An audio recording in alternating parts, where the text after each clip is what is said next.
चलिए नमस्कार, जय हिंद दोस्तों। आज हम इस वीडियो में जानेंगे एमपी की मिट्टियों के बारे में। मैंने एमपी के सभी टॉपिक किताब से किस तरह से पढ़ना है आपको, किस तरह से एमपी के प्रत्येक एग्जाम में, यानी कोई भी एग्जाम में अगर 20 नंबर आते हैं तो 20 में से 20 कैसे लाने हैं। एमपी की बात कर रहे हैं जीएस में, ठीक है।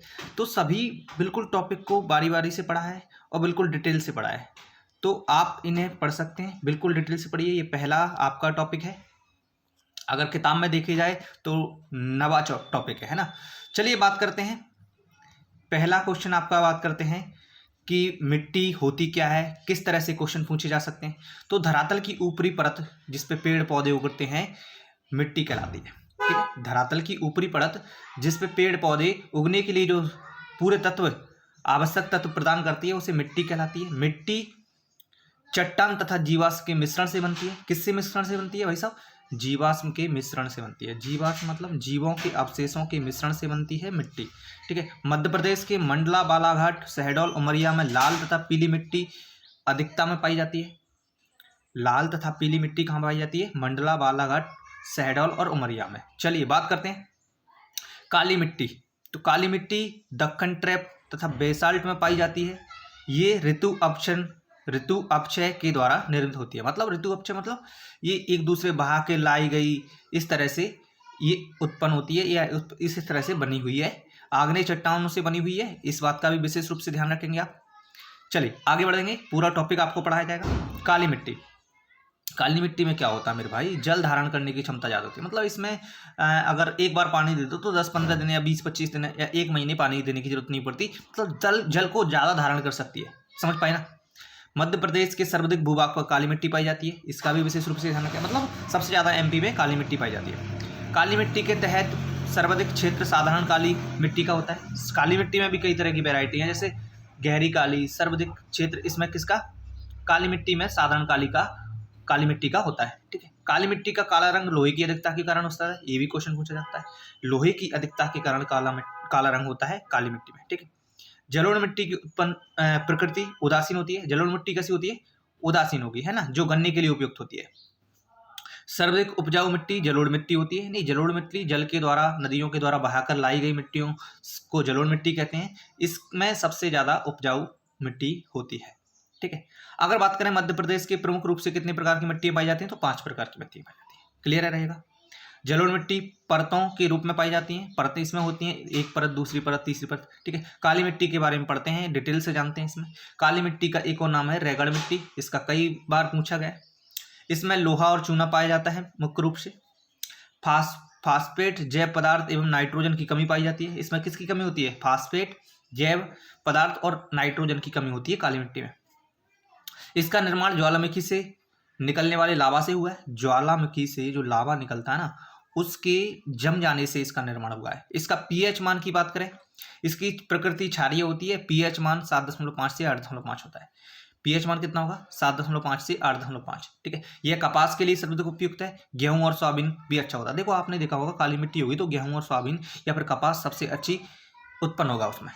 क्लियर है। या फिर जहाँ पे काली मिट्टी पाई जाती है वहाँ पे गेहूं, सोयाबीन या फिर कपास ज़्यादा मात्रा में की जाती है। यह मिट्टी सबसे अधिक 47% क्षेत्र में पाई जाती है। मैंने पहले बताया सबसे अधिक कितने? 47% क्षेत्र में यही काली मिट्टी है एमपी में, जो मालवा का पठार, नर्मदा, सोन घाटी, सतपुड़ा, मैकल, सिरडी आदि में ये पाई जाती है। बात करते हैं काली मिट्टी के प्रकार की, तो 3 प्रकार की काली मिट्टी होती है।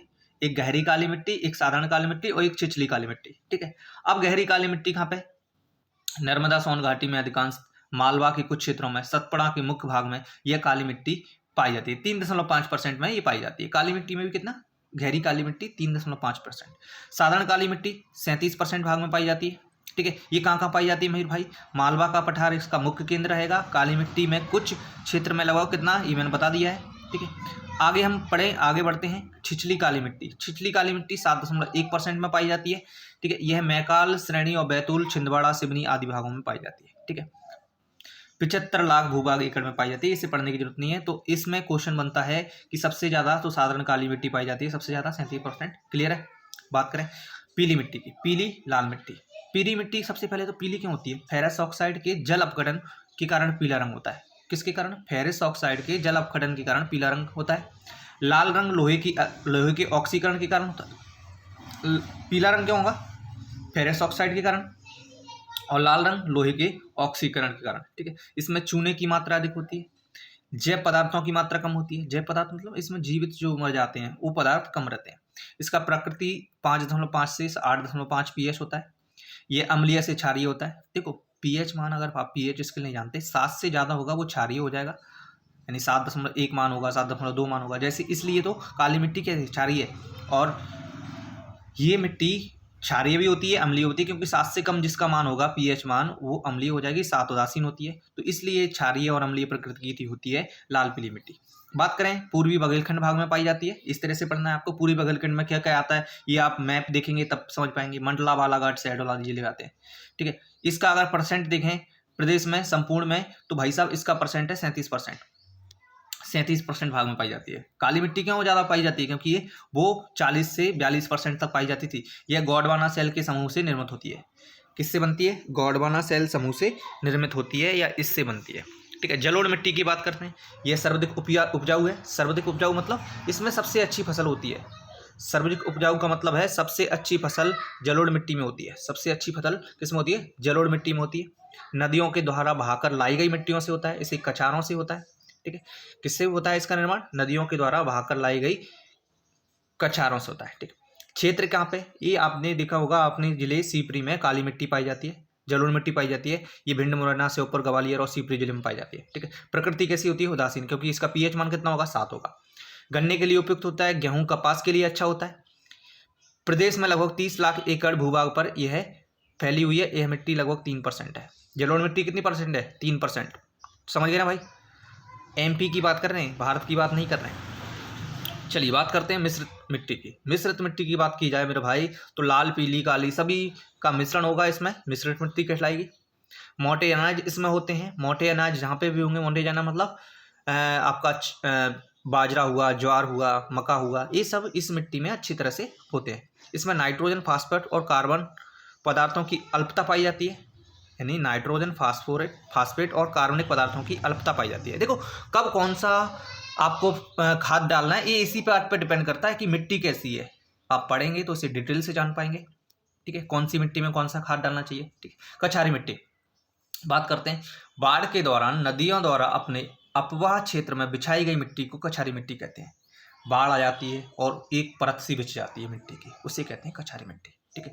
भिंड, मुरैना, श्योपुर और ग्वालियर आदि जिलों में पाई जाती है। इसमें क्या क्या उत्पन्न होता है? गेहूं, गन्ना और कपास आदि अच्छे से उत्पन्न होता है। अन्य तत्व के बारे में बात करें, अन्य तत्व क्या है मेरे भाई?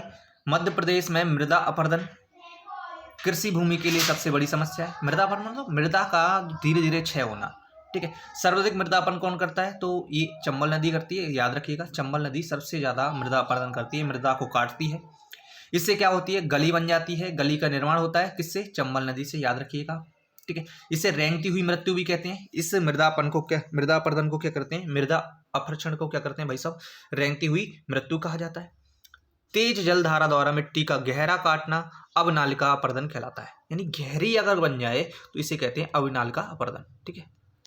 पानी जोर गहरा जा रहा है तो उसे कहते हैं अवनालिका अपरदन। ये भी चंबल नदी पे द्वारा होती है। चंबल को इसलिए तो दासियों, डकियों और डाकुओं का गढ़ कहा जाता है मेरे भाई। मृदा अपरदन जल के अलावा वायु द्वारा भी होता है, ठीक है। जल से तो होता ही है मृदापन, लेकिन वायु, तेज हवा चल रही है उससे भी वायु उड़ जाती, मृदा उड़ जाती है, उसको भी मृदा अपरदन कहते हैं। क्लियर है? चलिए समझ पाए होंगे।